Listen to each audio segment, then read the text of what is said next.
Nandito na ang napakaastig na Tagalog recap natin ng The Boys Season 3 Episodes 1-8, isang sci-fi action mystery thriller ang TV program na ito at malamang ay i-enjoy niyong lahat panoorin.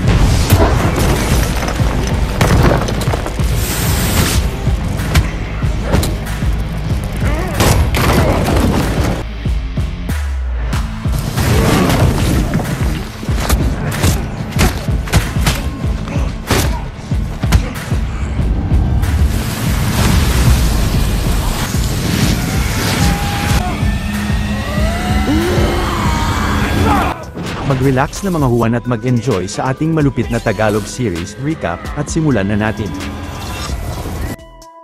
Ang layunin ng channel na ito ay upang mas maunawaan sa Tagalog at mas ma-enjoy ng marami ang mga paborito nilang pelikula at mga palabas sa maiksing oras lamang. Wala po kayong mahahanap ng mga full movie sa channel na ito dahil labag po ang mga ito sa patakaran ng YouTube nang walang hinahawakang copyright.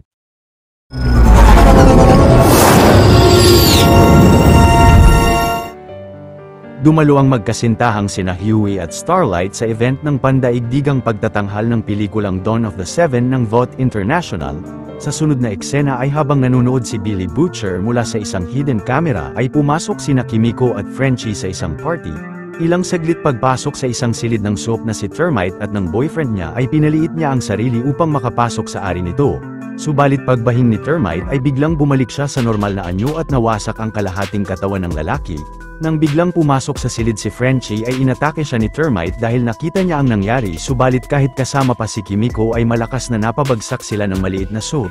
Pero si Butcher ay mabilis na nilagay si Termite sa isang supot ng droga na kina-overdose ng soap at sinabihan niya sina Frenchie na i-report ito sa bureau. Kinabukasan ay binisita ni Billy ang isang bahay na binabantayan ng mga CIA agents kung saan nakatira si Ryan kasama ni Colonel Mallory. Sa kasalukuyang yun si Stan Edgar ay inalok sa US Defense Secretary ang droga na ang V-24 o ang Temp-V.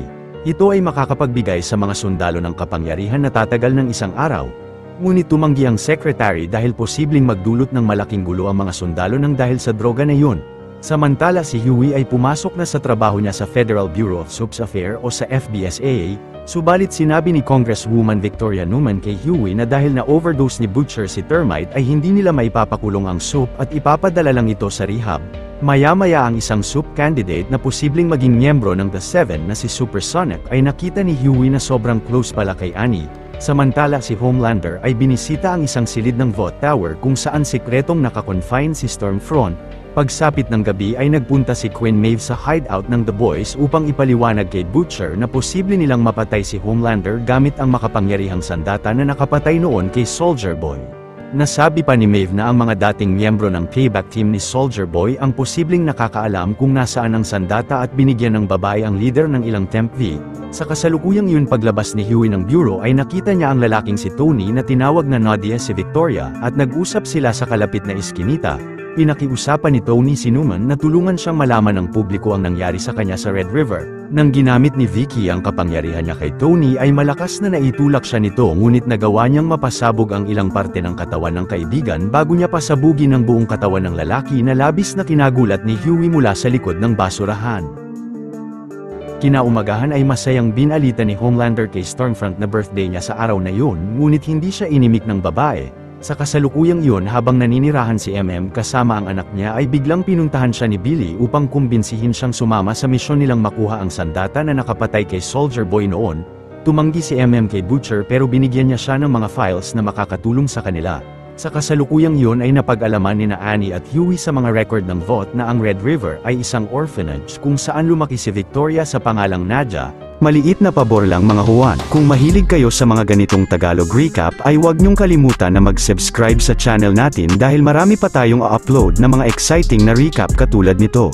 Samantala sina Frenchie at Kimiko ay nagtungo sa Votland Amusement Park kung saan nagtatanghal ang dating miyembro ng payback team na si Crimson Countess. Ilang saglit ay nagpanggap na mga tagahanga sina Frenchie upang makalapit kay Countess sa backstage at mabilis na hinawakan ni Kimiko ang mga kamay ng soap upang alamin rito ang tungkol sa pagkamatay ni Soldier Boy. Ngunit nagawang makatakas ni Crimson Countess sa dalawa at paglabas ng soap ay aksidenteng nawasak nito ang katawan ng lalaking nakasuot ng mascot bago patuloy na tumakbo. Maya-maya ay binisita ni Hughie ang Red River at nalaman niyang orphanage pala yun para sa mga naulilang batang soaps at isa na rito ang anak ni Madeline Stillwell na si Teddy. Nang pinakita ng facilitator kay Huey sa computer ang mga record ng mga bata ay palihim na kinopya ng lalaki ang mga data sa computer. Pagkatapos ay napanood ni Huey sa kotse ang video mula sa data ng Red River na inampun pala noon ni Stan si Nadja, samantala makikitang lihim na magkasabwat pala si Stan at ang adopted daughter niya sa mga nangyari nakaraan. Sa sunod na eksena ay nagtungo si Billy sa isang gun show kung saan nagtatrabaho ang dating miyembro rin ng Payback na si Gunpowder. Kalaunan ay hinarap ni Billy si Powder at pinagbantaan ng Soup na ikakalat niya sa publiko ang sexual abuse complaint niya noon laban kay Soldier Boy kung hindi niya sasabihin sa kanya ang tungkol sa pagkamatay nito. Tumanggi si Gunpowder kay Butcher at maya-maya pagpunta ng lalaki sa parking area, ay doon siya pinagbabaril ng Soup ng maraming beses. Ngunit dahil natamaan si Butcher ni Gunpowder ng ilang beses ay pinagbabaril ng lalaki ang mga kotse sa paligid upang patunugin ang alarm ng mga ito at agad na tumakas siya ng lugar.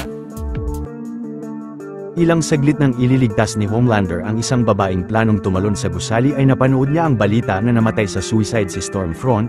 Labis na kinagulat iyon ni Homelander at sa sobrang inis ay sinabihan niya ang babae na tumalon kahit pa napagdesisyonan nitong hindi na magpakamatay. Ngunit sinindak ni Homelander ang babae hanggang sa biglang nahulog ito mula sa gusali. Pagsapit ng gabi ay binunyag ni Huey kay Billy na si Newman ay isang Soap na adopted daughter ni Stan at ito ang nagpasabog sa ulo ng mga tao sa hearing noon at kay Rainer. Labis na kinagulat ni Butcher ang nalaman at nasabi pa ni Huey na simula sa araw na iyon ay papabagsakin nila si Newman at ang vote sa paraan niya. Maya-maya ay hinarap uli ni Butcher si Gunpowder at agad na pinagbabaril siya nito. Pero nagturok pala si Billy ng Temp V at makikitang walang talab sa katawan niya ang mga bala ni Powder. Pagkatapos ay galit na binugbog ni Butcher si Gunpowder at napilitang aminin ng Soup na hindi niya alam ang kinamatay ni Soldier Boy. Ngunit dahil nagtatrabaho sila noon kasama ng CIA ay posibleng alam ni Mallory ang tungkol sa pagkamatay niya. Kinagulat yun ni Billy pero patuloy na binugbog pa rin ng lalaki si Gunpowder hanggang sa biglang natapos niya ang Soup gamit ang malakas na laser vision niya. Sa sunod na eksena ay pumunta ang The Boys sa safe house ni Ryan na kasama si MM at binunyag niya kina Huey na bumalik siya sa grupo dahil tinapos noon ni Soldier Boy ang pamilya niya. Samantala si Frenchie ay nakipagkita kay Cherry at binigyan niya siya ng peking passport. Nasabi ni Cherry na may nagawa siyang malaking problema kaya't kailangan niyang magpakalayo. Ilang saglit ay sinabi ni Homelander kay Annie na ayaw niyang mapasali ang ibang Soap sa 7 maliban kay Deep. Tumanggi si Starlight kay Homelander at nabanggit niya ang tungkol sa Flight 37 video ngunit nasagot ni Homelander na wala na siyang pakialam kung ikalat nila yon dahil wala nang mawawala sa kanya. Wala na ring pakialam si Homelander kung kamuhian siya ng lahat ng dahil sa video at ayos lang sa kanya na wasakin ang buong mundo sa sobrang galit niya. Sa kasalukuyang iyon ay tinanong ni Butcher si Mallory patungkol sa pagtatrabaho niya noon kasama sina Soldier Boy. Nang nagmatigas si Mallory ay pinagbantaan siya ni Billy na tatapusin nila ang lahat ng agents niya. Napilitan ang Colonel na ikwento sa The Boys ang tungkol sa lihim na operasyon nila noon at nagkataon na nakasama ni Mallory ang Payback team dahil napagplanuhan ng vote na isama sina Soldier Boy sa misyon ng mga sundalo. Isang araw ay biglang inatake ang camp ni Mallory ng mga Russian subalit ang bawat miyembro ng Payback team ay aksidenteng napapatay ang karamihan sa mga kasamahang sundalo ni Mallory. Mula noon ay napangako ni Mallory sa sarili na maghihiganti siya sa mga Soaps. Ngunit kalaunan ay nalaman ni Mallory kay Countess na napatay ng mga Russian si Soldier Boy gamit ang isang kakaibang sandata at dinala ng mga ito ang labi niya. Ngunit hindi nasundan ni Mallory ang mga kalaban kaya't hindi niya alam ang lokasyon ng sandata. Samantala si Frenchie ay biglang hinarang ng mga Russian mobsters at dinala siya ng mga ito sa boss nilang si Nina. Tinanong ni Nina kay Frenchie ang lokasyon ni Cherry dahil nagnakaw ito ng droga sa kanya. Pero nasagot ni Frenchie na nagtatrabaho na siya ngayon sa CIA kaya't kung ayaw ni Nina na magkaroon ng problema sa gobyerno ay lubayan nila siya. Samantala ang kapatid ni A-Train na si Nate ay nabanggit sa kanya ang tungkol sa Soap na si Blue Hawk na nakakapatay ng mga black people mula sa mga operasyon nito. Maya-maya habang nag-uusap sina Butcher at Huey sa hideout nila ay biglang naisuka niya sa binata ang Temp V. Inamin naman ni Butcher na nagturok siya ng Temp V upang matapos si Gunpowder. Kinabukasan ay inatasan ni Stan si Victoria na magsagawa ng press conference laban kay Homelander upang maipakita nila rito na siya ang boss ng kumpanya. Kung magalit man si Homelander sa gagawin ni Newman ay sisiguraduhin ni Stan ang kaligtasan ni Vicky at ng anak niya.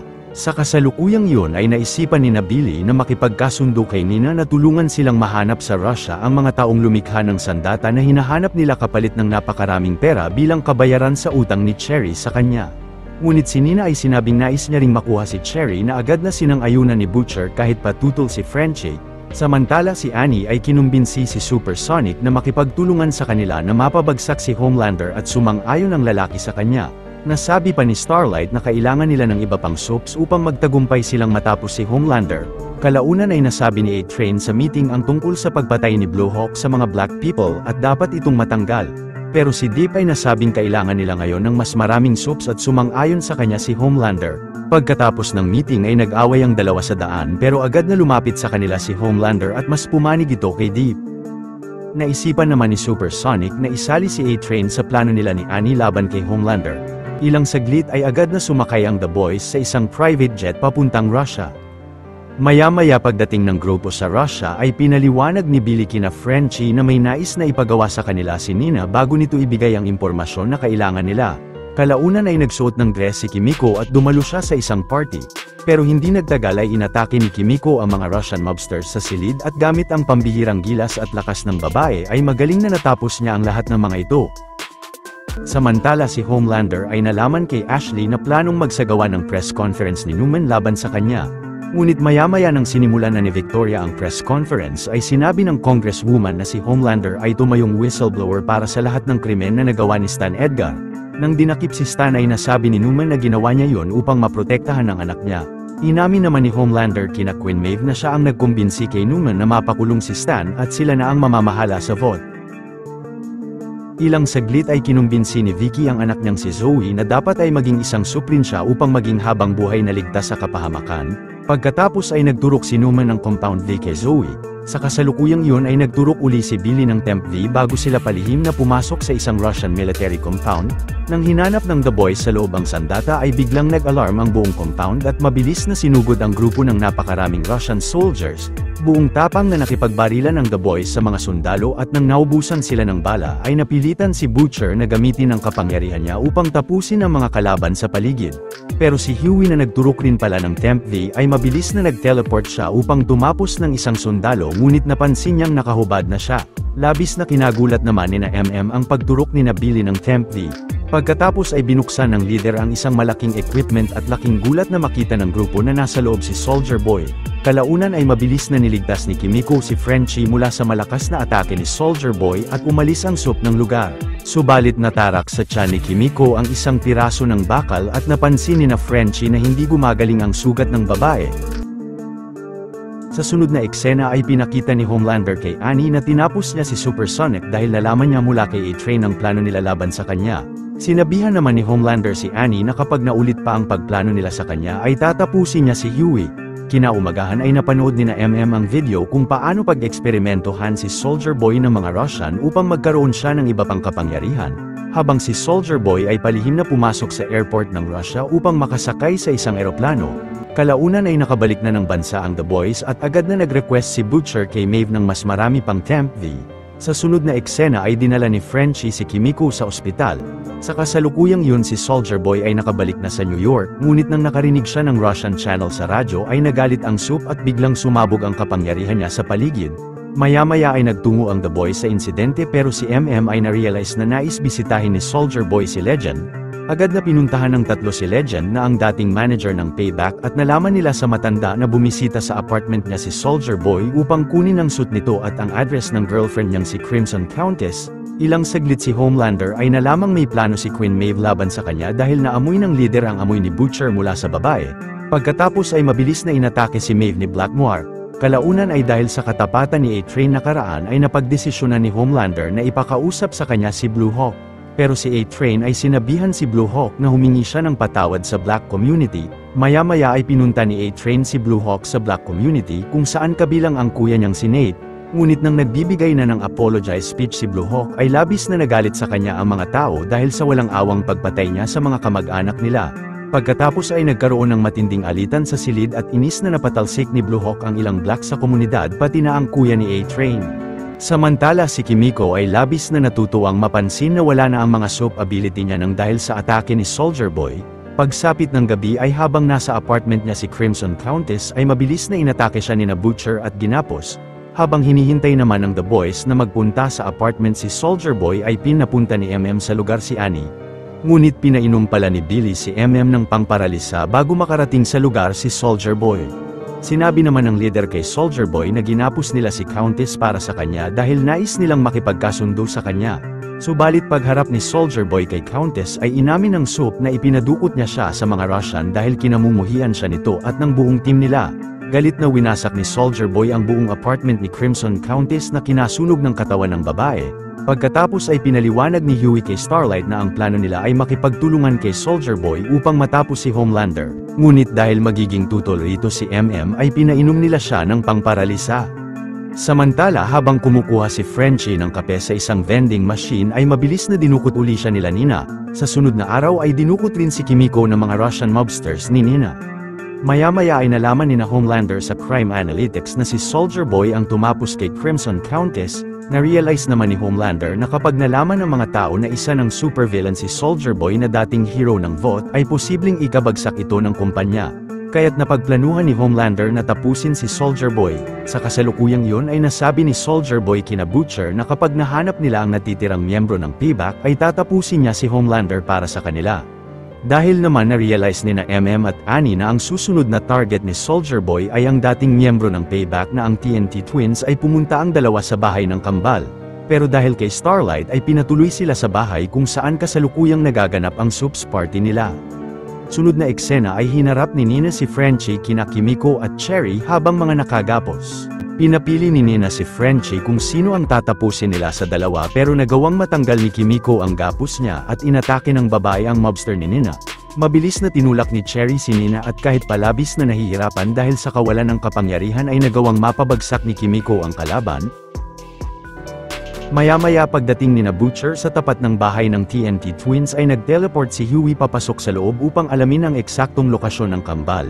Ilang saglit ay nakita ni Hughie si A-Train sa party pero dahil sa pagkakaroon niya ng kapangyarihan ay nagkaroon na rin siya ng tapang na suntukin ng Soap. Agad na nilayo ni Annie si Hughie pero nang lalapitan ng babae si Soldier Boy ay mabilis na tineleport siya ni Hughie papunta sa labas ng bahay. Hindi nagtagal nang nakita ni MM si Soldier Boy ay matapang na makikipaglaban na siya rito pero tinuro ni Billy sa Soap ang direksyon kung nasaan ang TNT Twins. Sa sunod na eksena ay nalaman ni Soldier Boy sa kambal na si Blackmore ang nagplanong ipadukot siya sa mga Russians pero dahil nakarinig ang Soap ng Russian channel sa isang radyo ay biglang napasabog na ang malaking parte ng bahay.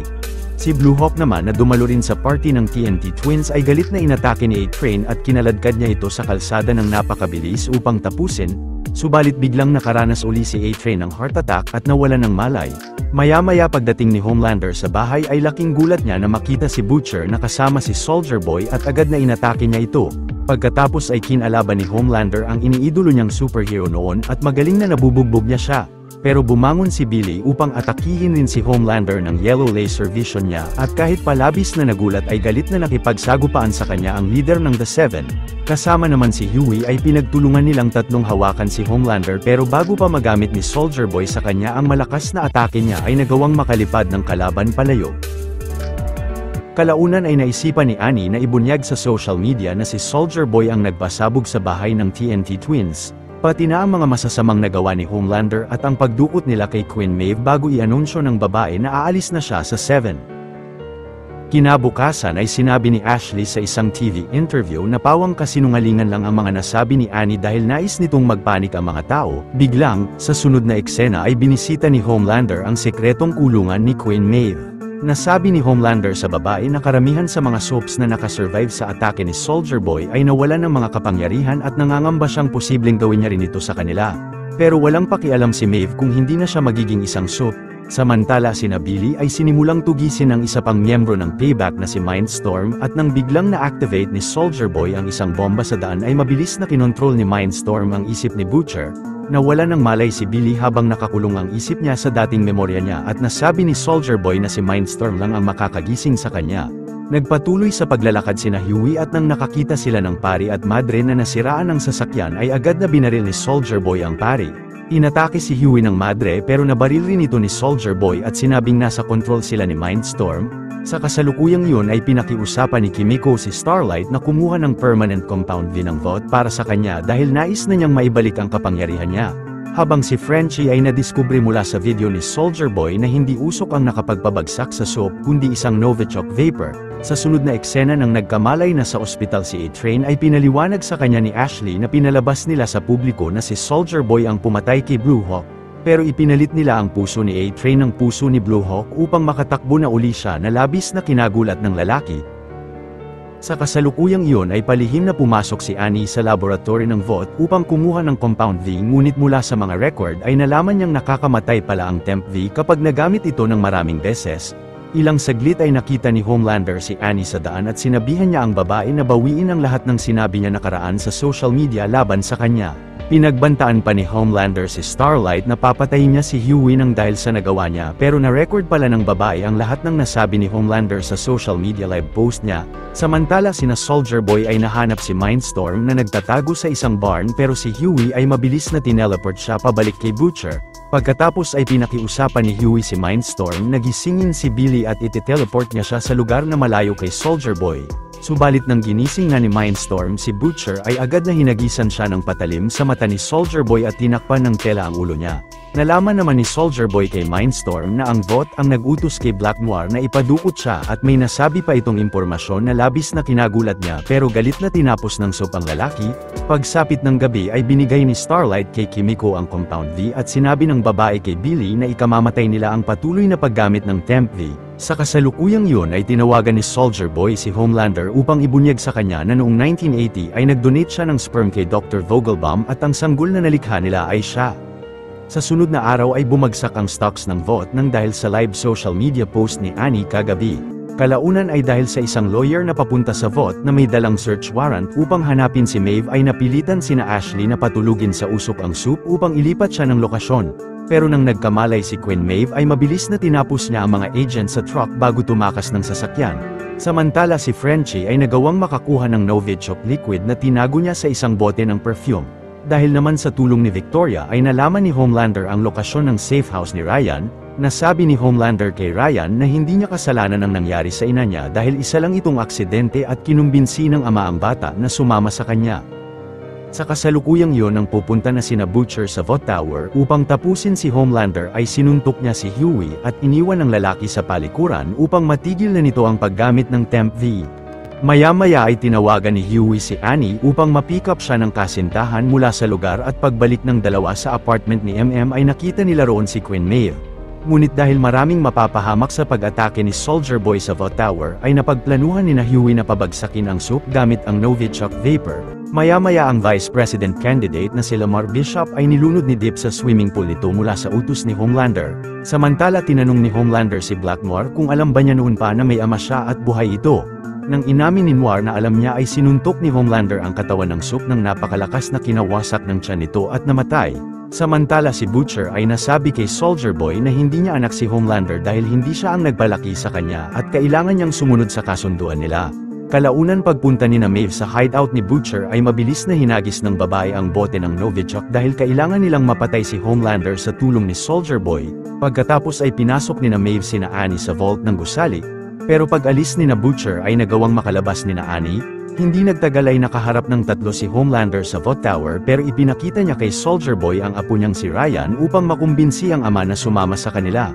Ngunit nasagot ni Soldier Boy na dahil hindi niya napalaki si Homelander ay naging isa siyang kabiguan at kasama sina Butcher ay hinawakan nila siya. Nang inatake ni Ryan si Soldier Boy ng laser vision ay malakas na naitulak nito ang bata. Pero dahil sa ginawa ni Soldier Boy kay Ryan ay sabay na inatake siya ni Butcher at Homelander. Galit na nakipaglaban si Butcher kay Soldier Boy habang si Queen Maeve ay inatake si Homelander ng ilang beses kahit ayaw nitong kalabanin ang babae. Samantala si Frenchie ay pinasok ang laboratory ng Vought upang kumuha ng mga sangkap sa paggawa ng Novichok Vapor. Si Kimiko naman ay nakipagsagupaan sa mga security guard na sumusugod sa kanila sa laboratory. Subalit kalaunan ay biglang nabaril sa paa si Frenchie ng isang kalaban pero sinabihan niya si Kimiko na dalhin kina MM ang Novichok. Si Hughie naman ay nakapunta sa control room at inanunsyo niya sa lahat na lumikas ng Vought Tower dahil sa terrorist attack na nangyayari sa gusali. Hindi nagtagal ay tinulungan ni Starlight si Billy na kalabanin si Soldier Boy ngunit nagawang mapabagsak ng kalaban ang babae at si Butcher ay malakas na winasak ang kalasag ng soup ngunit magaling na nabugbog pa rin siya ng kalaban. Sa sunod na eksena ay dahil labis na nagalit si Homelander sa pag-atake sa kanya ni Maeve ay inis na winasak nito ang kanang mata niya. Hanggang sa walang kahirap-hirap na napatumba ni Homelander si Queen Maeve pero nagawa niyang masaksak ito sa kaliwang tenga.